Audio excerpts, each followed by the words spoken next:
After more than 2 years, muling magtatambal sina Carla Abellana at Tom Rodriguez na kababalik lang trabaho matapos ang pagpanaw ng kanyang ama. Yan ang chika ni Nelson Canlas.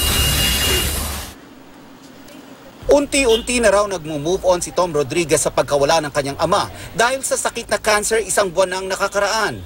Mabilis ang pangyayari kaya't hindi raw gaanong naihanda ni Tom ang kanyang sarili sa krisis na ito sa kanilang pamilya. Dad's huge heart left a giant dent in ours, so we miss him. We miss him a lot. It's tough. Sabi nga namin, siguro it's out of selfishness that we miss him, but we're just partly happy that he's not suffering anymore.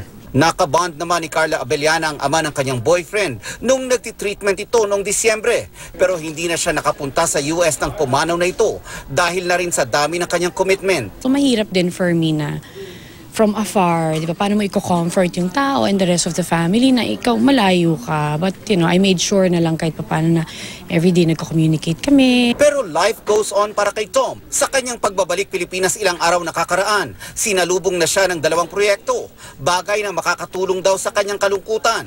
Kasama si Tom sa epic telefantasya na Mulawin versus Ravenna, kung saan katambal pa niya si Carla. Bukod dyan, sisimulan din ni Tom ang isang rom-com series na I Heart Davao, kung saan katambal pa rin niya ang true-to-life girlfriend. 2014 pa raw ang uling Tom-Car tandem sa My Destiny. It's an answered prayer din.